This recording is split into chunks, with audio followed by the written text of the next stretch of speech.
What's up, guys? My name is Osekre. This is Osekre's Vibe.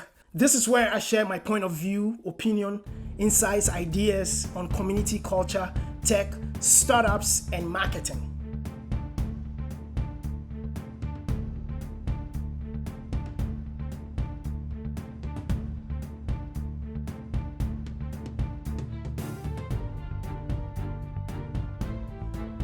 In this episode, I want to talk about Reddit Wall Street bets, hedge funds, GameStop and AMC, and what exactly they were fighting about, and what it actually means for the world of trading.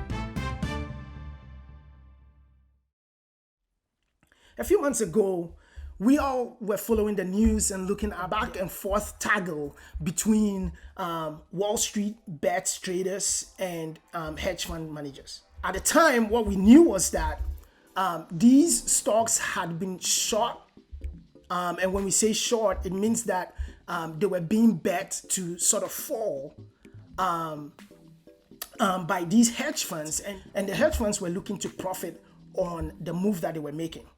One of the things that we learned about this whole deal was also the fact that not only were the hedge funds shorting these stocks, but they were shorting it beyond the capacity that was allowed to be short. So let's say that you can short, up to 100% of a certain stock, and I think they had gone up to about 130%. And so that was part of the kind of questions that were being asked about the legitimacy of what the hedge funds were doing, especially since it also seemed like those were borrowed shorts, right? Someone else owned the stocks and it was being borrowed to be short, so that whoever it was being borrowed from was also going to receive commissions on whatever the person that borrowed the shorts was going to make on it. Now, the really fascinating thing about the decision that they were making was that it actually was a pretty common sense move. Now, there was nothing crazy from the point of view of the decision to short the stock. If you think about it in analytic terms, right? It's actually a pretty common sense, practical sort of move, in that you short a stock, or you bet that a stock is going to go down. If it's at 120, that is going to go to 119, 118, 117, to whatever number you are projecting to, if you believe the stock is not going to perform well. And so there was something sort of like pretty common sense in that decision. Why? Because we were still talking peak COVID or some time off peak COVID. And just based on the last year's transactions, AMC and GameStop, which has all these locations, obviously wasn't receiving a lot of customers, and GameStop didn't have any online presence, right? AMC, again, folks were on lockdown, they were at home, no one was really going to the movie theaters like that.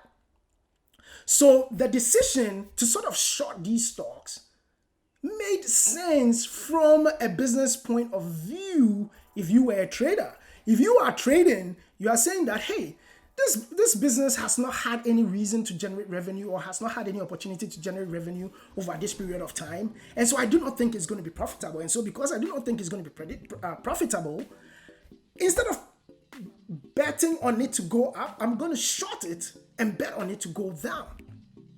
And I'm going to do that with my partners and friends in a significant way to drive it down, right? And so that was one of the things that the hedge funds were kind of doing. It wasn't just the fact that it was one trader that was making a decision, but it was a decision that was being made backed by a certain amount of volume, the borrowing, the others piling on to, in effect, drive it down.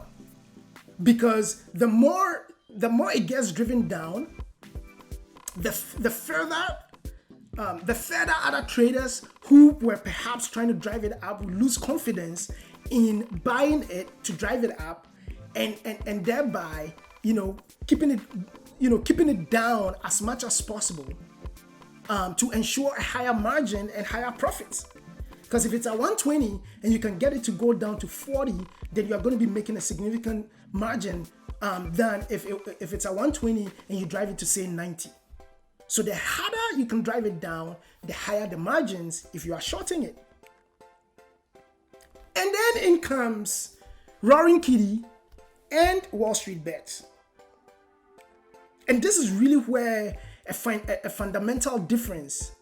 This is really where a fundamental difference in the approach between these retail traders and the hedge funds became clear.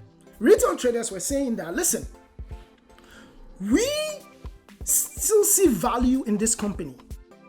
The reasons that you are stating, which on paper makes sense because of the sort of like the fundamental analysis that you are making here. You are looking at, activity. You are looking at revenue. You are looking at cash on hand. You are looking at profit margins, etc., etc. And you are using those things to determine the value of the stock. And you are saying that this is not a valuable stock to hold. We are approaching that from a different point of view. We are approaching that from a point of view that says that even though this company does not have cash on hand, and even though it isn't profitable right now, the reasons for its performance has nothing to do with its business strategy. It has to do with a pandemic and a certain set of circumstances. And so the retail traders, Wall Street Bet traders, Reddit traders, whatever you want to call them, we're saying that we are going to overlook the fundamental analysis and we are going to invest in it, and we are not going to back it, and we are going to push it up because we believe that this is a company that needs to survive, and it's a company that needs to survive in spite of the pandemic. It's a company that we believe will be able to turn around when the pandemic is over, and we believe it's a company that needs to survive. So what seems to be almost sort of like an emotional logic, if you want to put it that way, against a practical logic came head to head. And there is an argument that can be made on either side. This one is saying, listen, the business has not been generating enough revenue to sustain its status. Let's just short it. Let's bet it's going to go down, and let's just drive it to the ground and make some money while doing that along the way. The others are saying that yes, it's not been performing, but it's not been performing not because it's not a good company, not because it doesn't have a product that we all like or need. It's not been performing simply because of COVID.